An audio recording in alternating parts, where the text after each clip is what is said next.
Hello and welcome. Welcome to the Earth, Sea, Love podcast.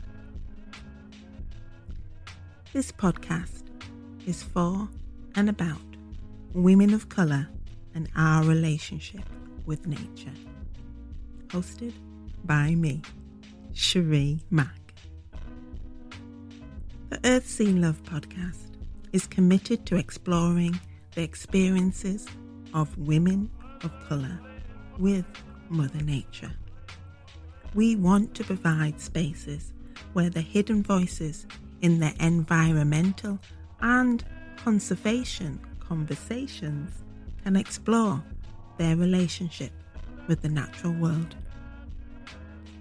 Inspired by our time spent outdoors, we amplify the voices of women of colour, our stories, our conversations, interviews, photography, writing, and artwork. We'll be exploring our legacies, histories, and memories which have had an influence and effect upon how we perceive ourselves within the natural world and within the environmental and climate justice movements. Welcome to the Earth, Sea, Love podcast.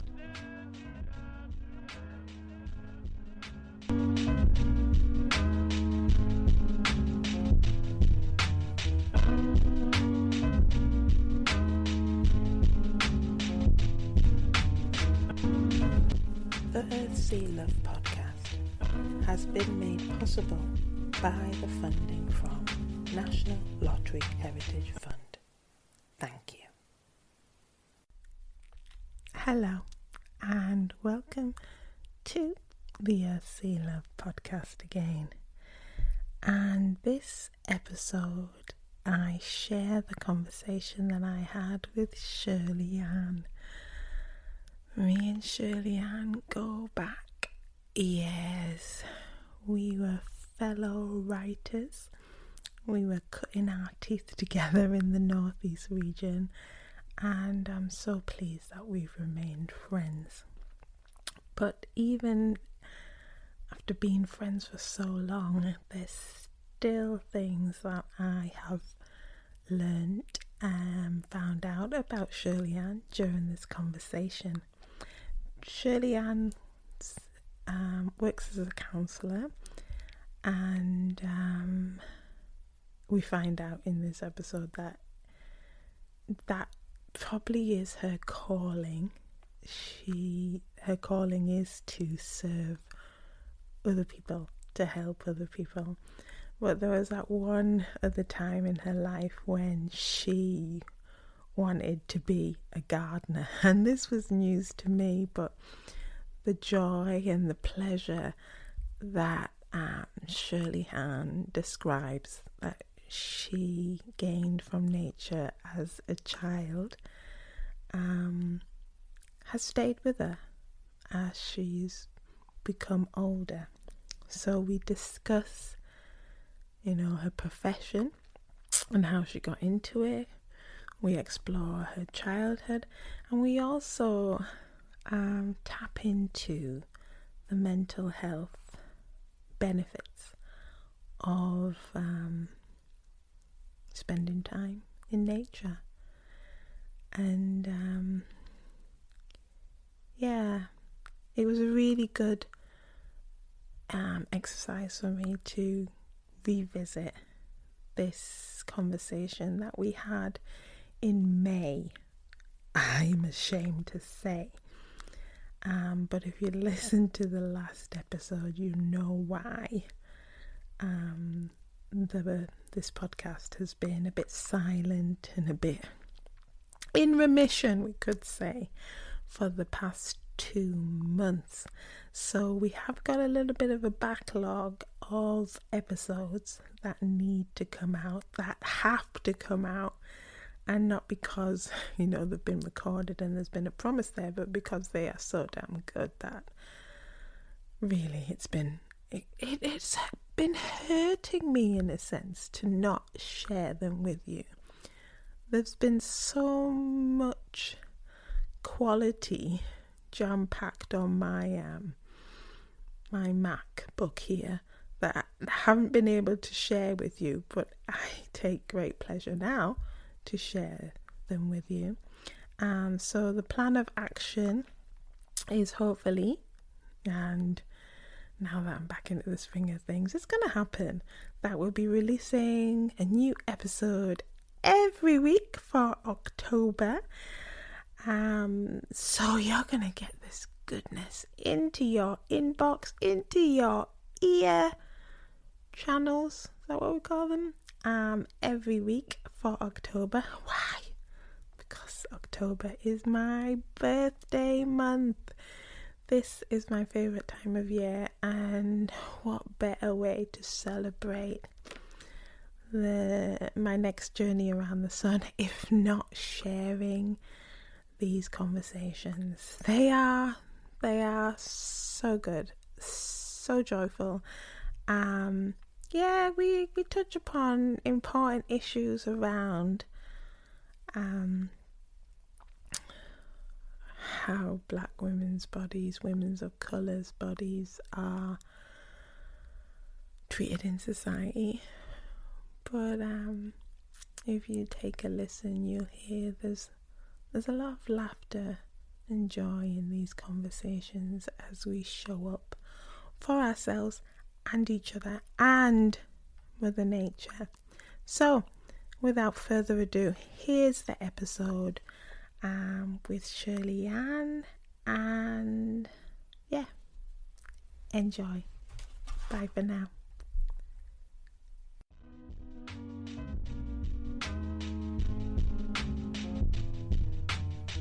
Can I just say thank you now for agreeing to talk to me for the podcast? I really appreciate you taking the time. So thank you. And I mean that because, this is a little project that's coming out of a bigger project around Black nature.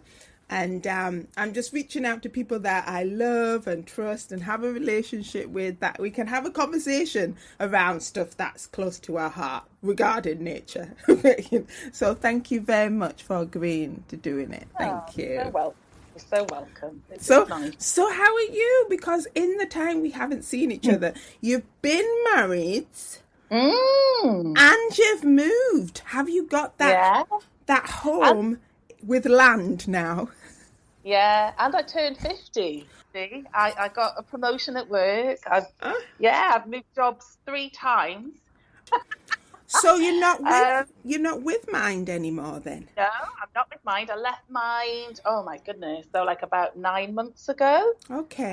To concentrate on the counselling side of things. So I'm still doing that counselling. Yeah, and then I've kind of moved on to doing something else within the organisation as well. So I'm not with Mind anymore. Oh, well, you're looking good for the change. Well, it's not been that easy. It's been quite hard, particularly with lovely COVID-19 kind of coming in to sort of kind of spoil that lovely. We just literally moved in here, and thank goodness that we have, because everything just went, absolutely AWOL, didn't it? Didn't it? Yeah. Yeah. But we're here. So where's here? Tell me where's here and what you can see outside your window. So here is in Northumberland, just outside of Ponteland, in a lovely place called Belsay. Oh. And I'm really lucky because from going from my little town house with a postage stamp size bit of back garden, now I just have masses of garden. It's slightly uncontrollable, but it's lovely. It's semi-wild in some places, but a lot of it is just gloriously beautiful, like really old and mature and lovely. So looking out my window, I see a beautiful sandstone wall and trees fringing along the top of it, and grass, and there's a few bluebells there. There's some lovely ferns, mature ferns, which are just starting to kind of unfurl. And they're just glorious. I didn't realise they start off so curled up like this, and then gradually as the days are going on, they're just beautifully unfolding with this lovely lacy foliage. Yeah. So it's a joy, really. And normally, you see, I sit here and I do my counselling. I have got a range of little garden birds, from blue tits to great tits to robins. I've got swallows' nests and starling nests. I've got pheasants that run around on the lawn and like scuttling along. But I mean, they're great to watch. They're so funny. And then I have two squirrels that come along and sit on the garden fence just to the side of me as well. So I'm constantly entertained by nature. It's just ongoing. Oh, it sounds so idyllic. It's, you know, the fern, like fists and then the curl out. So you say that you sit there and doing your counselling. So does that mean that you've always worked from home, or is it now that lockdown that you're working from home? Yeah, so I used to work face to face with clients. So that would be sort of in a room face to face for sessions. But obviously with lockdown coming in, and before that, we'd sort of almost decided as an organisation that it wasn't really going to be safe to be working in close proximity. So we kind of started to plan the lockdown, you know, before it actually sort of kicked in. So we're all working from home now. We're all working remotely. So we've had to adapt. We've had to kind of retrain a little bit. And we've had to massively adapt because that face-to-face interaction, you're working with body language, there's nuances in, you know, so much that we deal with, and we lose that sense, that visual sense working on the phone. So it's almost like you have to work a lot harder and retrain your brain a little bit to kind of pick up on those nuances in people's voices. But I think we've got there, and I think we can do some really good work on the phone. So I'm really quite happy that we're doing it, and I love working from home. Yeah, because that's what I was going to ask you, that because, you know, you're helping people, and I'm assuming it's with mental health, and so you're there for them. And usually if it's face to face, it's in a different place from home. So then you're doing it now in your home, and it can, I know you're a professional, but sometimes it can affect you, you know, what you're talking about. So how are you taking care of yourself while you're still doing this really important work in your home?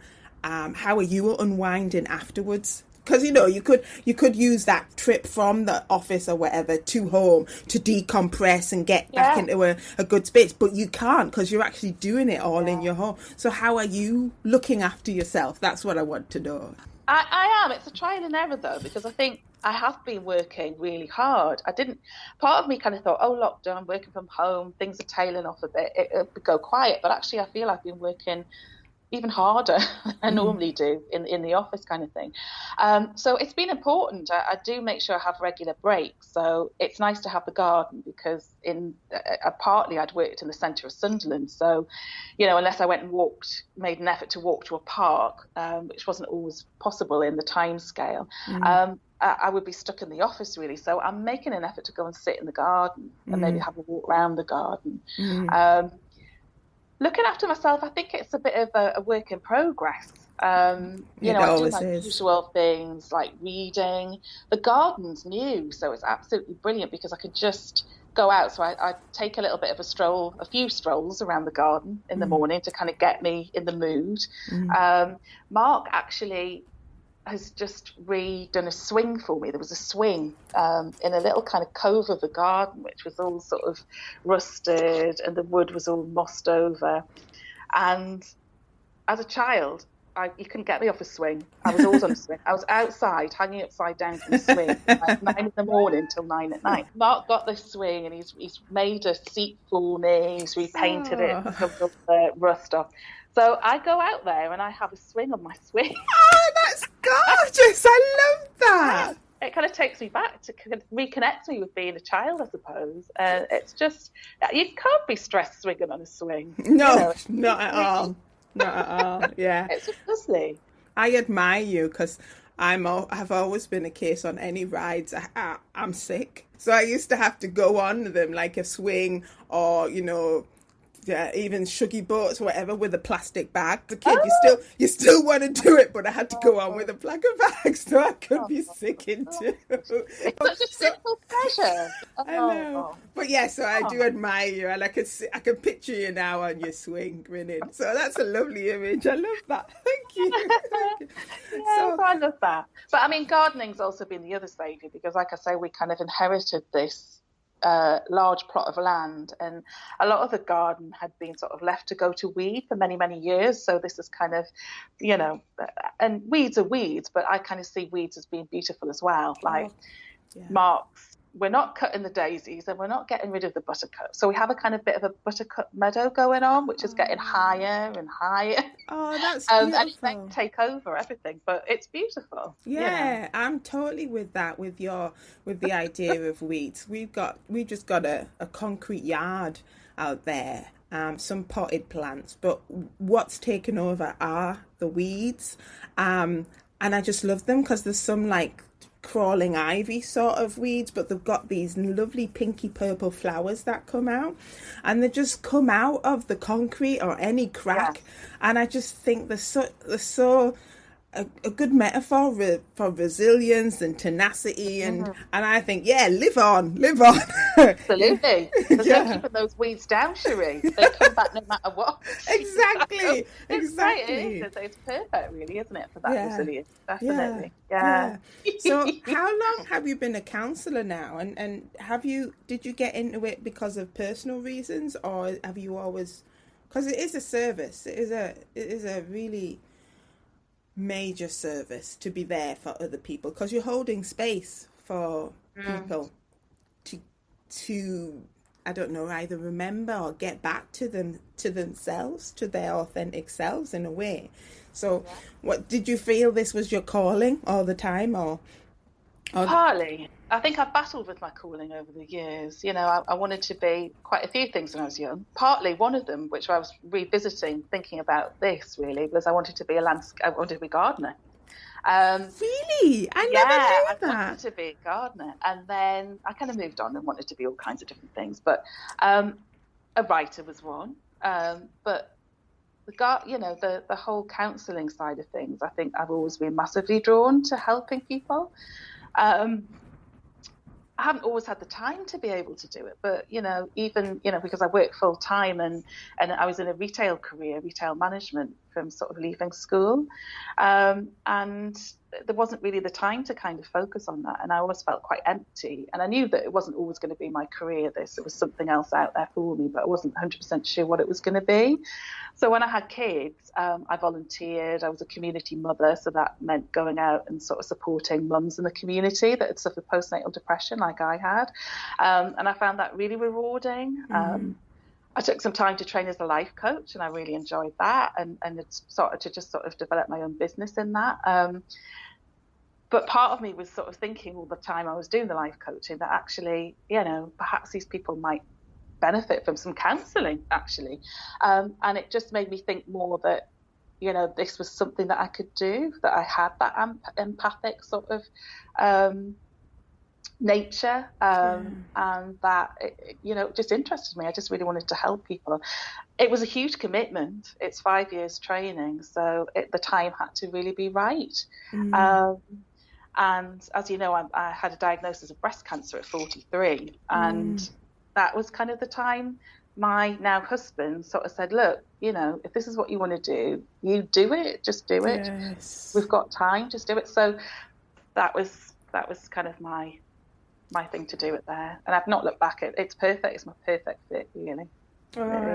That's lovely to hear that out of a traumatic time, that you rose up and be able to fulfill your true potential and reach that goal that you had, that for self-fulfillment, but also to be helping other people. Yeah. That's lovely. That is. Thanks. Oh. It's a gardener. Yeah. So I went on to Mind, because I still thought you were still at Mind. Yeah? Because part of this podcast is that we are talking about our personal experience, but we are trying to promote the idea of nature and its benefits. So on Mind, which was the first thing that popped up when I put in, Google search, mental health benefits of exposure to nature. Yeah. And there was this quote on the Mind website that I'm going to read, and it said, "Nurturing something else into life has really helped my well-being. Gently caring for something helped me learn to care for myself." Yeah?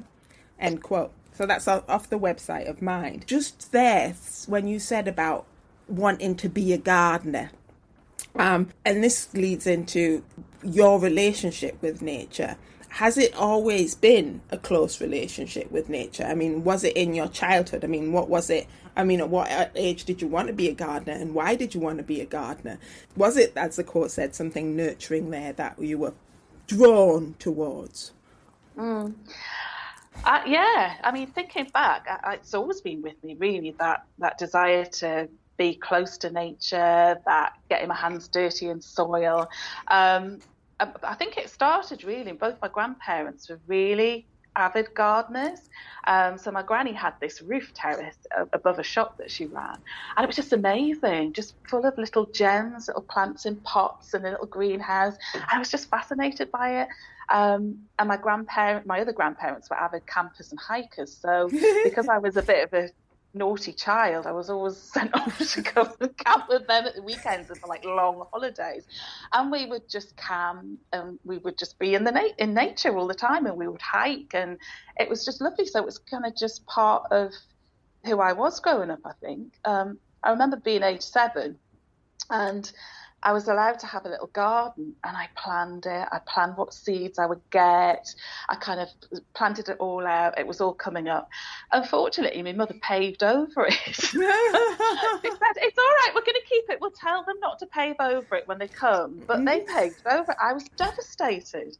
I think I cried for days and days and days about my poor little seed patch.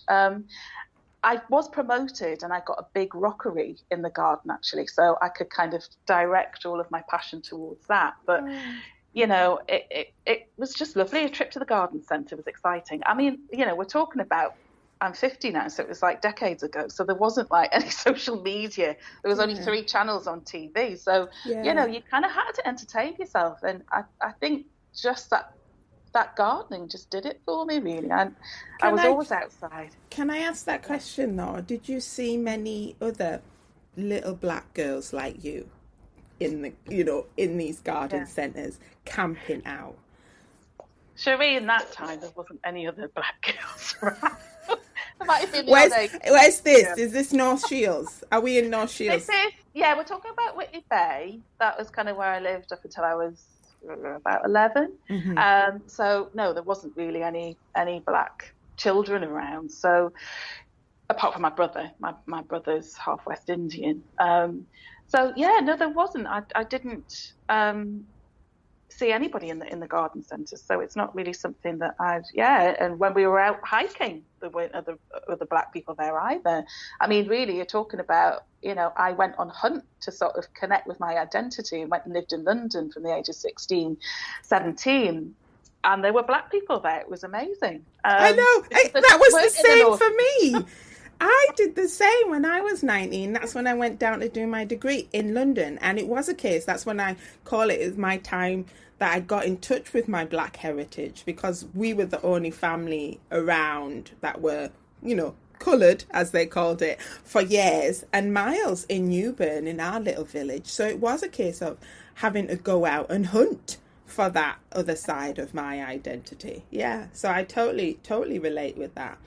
Okay, so it was part of your upbringing. So that's absolutely it was. I mean, even going down to holidays. I mean, we didn't go on holiday abroad. We went to Scotland and we went to the lakes, and that would just be joyous driving through the countryside and across moorland, and you know, it was just always lovely. It was always lovely. It's always made me feel like I was coming home to kind of get into the countryside. Oh, I love that. Yeah, I totally feel that way.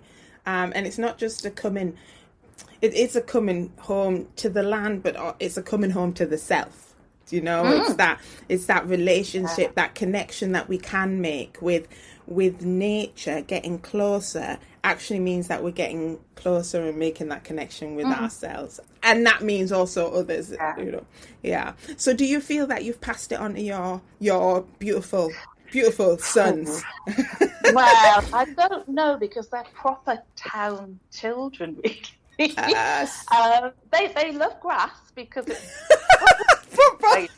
so they love that side of it, and they smell of grass a lot because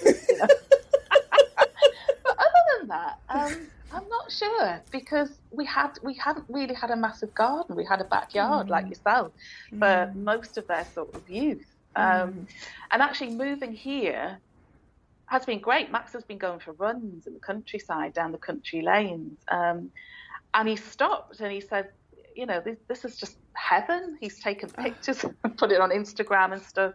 You know, this is the sunset view. And he goes out for like walks and just takes in the nature. So I think something's been missing. I really do. And I think they are enjoying being. My youngest one's not as no, he's a bit like, there's a bit of a bump in that grass and there's a fly there. But the eldest one's really, seems to be embracing it, definitely. Yeah. So what do you think are the mental health benefits then of nature? Have you used it for your mental health? Absolutely. I think I always have, but I think I lost touch with it for quite some time. And I think that actually correlated with, you know, a fall in my mental health. I think actually, you know, I did have a couple of episodes where I had postnatal depression. I would say I've suffered from anxiety most of my life. And I think on and off, you know, some bouts of depression as well. And I think perhaps they have been times where I've not actually been able to connect with nature, you know. And I've always found that, you know, nature has been really healing for me. So when I've reconnected, it's been a part of a healing process. When I was recovering from sort of postnatal depression, go for some really long walks with the dog, I decided I would put my little one into some childcare for a morning, and that would give me some time to be able to get out and do some. I think I was doing mindfulness and breathing techniques back then, but didn't know what it was. And then walking and just taking in the scenery, really. And it really helped. It really, really helped. It brought joy back to my heart, really, I think, where I had really lost touch with that. Yeah. Physical healing as well. So when I got diagnosed with cancer, before I had my op, Mark drove me up to Scotland. I was in a state, you know, I mean, I think you are. I think you just, it's just, you're knocked off your feet. Yeah. You know, I absolutely fell to pieces, really. And Mark drove me up to Scotland, up to Glencoe, and that's always been a real healing place for me. And, you know, I remember driving, we just drove and just took it all in, and we got out and had a wander, picked up some of the stones from Glencoe and brought some home.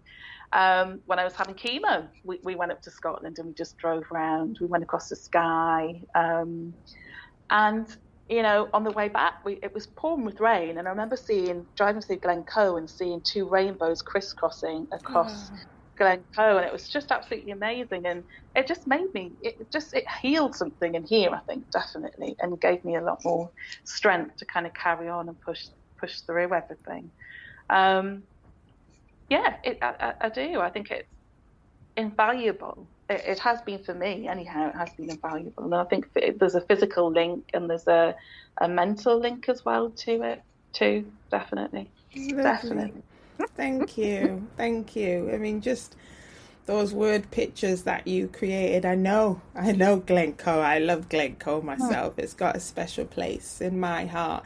But to have that opportunity to, when you're at your lowest or when you're needing that sustenance, to actually be able to get out there and to gain something back for your heart and your soul and your body and your mind from nature. It is a gift, and it's one that I am daily I'm grateful for. I have a lot of gratitude for, and I do know that I can do it because I've got a car, and I do know that I have certain privileges that allows me to do that, because project that we've been working on, we've been working with women and children who have nothing, you know, who might be in refuges because of domestic violence, and to take them out in a bus and just to walk in the landscape and not ask anything else of them, just to be there. I know that they, you know, they're healing. Yeah, I can literally see the worries that drop off them, and you know, some of them say like, "Oh, I'm going to be able to sleep tonight," you know, and they've got hearings coming up, or you know, they have to sort out legal stuff. They might be thrown out the country, but to have just that moment in nature and to just be and not to be thinking about anything else but be present, I can see the benefits of it for them. And yeah. So I think it's rare. I think it's rare to be able to do that as well in the world that we live in, to be able to ground yourself when there's so much noise going on around you, and so much expectation. It's so busy. I think if anything, this pandemic has slowed things down, and I noticed with counselling people, there have been a lot of people who've actually got some benefits from it. It's awful, and I'm not saying that, you know, it hasn't caused anxiety for them as well, but I think that, you know, for some people it's allowed things to stop for a little bit. It's allowed that reflection, it's allowed that reconnection with things like nature and, you know, connecting with themselves again to kind of happen, to facilitate that.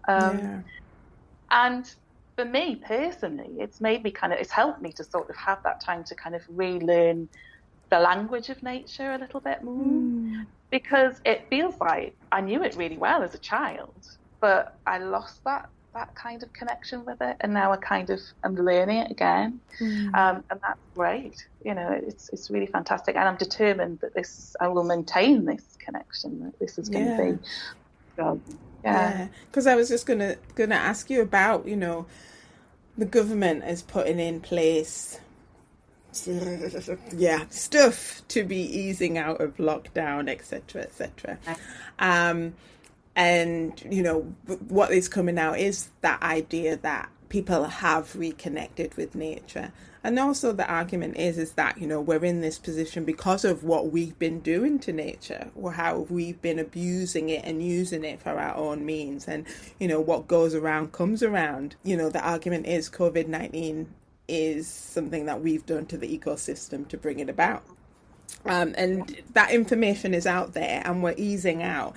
Do you feel that people are going to be changing their behaviours or attitudes towards nature and, you know, start thinking about protecting and conserving more, or doing more?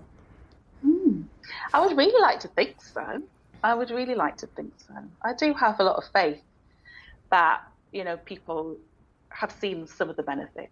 It's not going to be for everyone, is it? I mean, you know, it's not going to be for everyone. But I kind of do have a faith. I mean, for me personally, I can't speak for everybody, but you know, just listening to what people have said to me, that they've been out for long walks, they have been connecting, they have been in the country, you know, they found out what's local to them actually. So there's been parks on their doorsteps and everything, like nature reserves, and people are like, oh my God, this is on my doorstep. Why have I never been there? And I think it's solely because people just don't have the time to kind of explore their environment, you know, and I think a lot of people have done that, and hopefully that will continue. I think we've been blessed as well with the weather, because I think that is English weather can be the barrier, can be a massive barrier to it. And you know, for me, it's not always, you know, there's always waterproof trousers and an anorak, but you know. I'm glad you said that, because that's my total mantra to Ella. It's like, you know, you've got waterproof trousers, waterproof jacket, just get it on, man. Let's go. But yeah, I love that. For a young lady. Right. Yeah, we went. Last year I took her camping for the first time, and it didn't go down too well. I mean, it was my first time really camping out in the sticks, done nowhere sort of thing, and it didn't go too well. And we were hoping that we could, you know, get a tradition going and do it again this year, but I'm not too sure, because we are coming out of lockdown, but we're not really coming out of lockdown that too much. Yeah, we have to stay vigilant, you know, stay safe, and because you know, it has been worrying me about the disproportionate amount of Black, Asian, and ethnic minorities who've been dying from it, and but it is. Yeah, it is a real worry, actually, you know, and obviously having kids as well that are ethnic minority as well.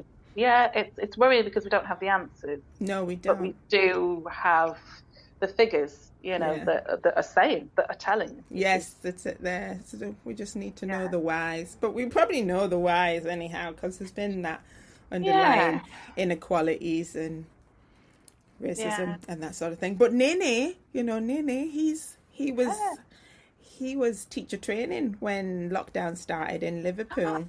Gosh. Yeah, so, but he was part of the going in for, because of the staff was shielding, so he was going in because he's footloose and fancy free, as he calls it, sort of thing. But luckily he got a job before the lockdown, teaching job, his first teaching. Right. So he's going to go down to Birmingham at the beginning of the month to start his new job, and at the end of the month. But he probably won't be in contact with any kids, because he's going to be a year 7 tutor and teaching. They won't be back. Yeah, teaching. Oh, but it's been lovely. Thank you kindly. Yeah. It has been lovely. And I think when I finish with you, I shall be returning to my garden, as I'm not working this afternoon. Oh, so that's I will go and have nice. lunch on the lawn, and then maybe do a bit of weeding. Oh, enjoy. Enjoy. Yeah. Well, you enjoy that, and thank you kindly. Take care. You too. Stay safe and look after your peeps. Yeah. Lovely to see you. Lovely face. Bye. Bye. See you. Bye.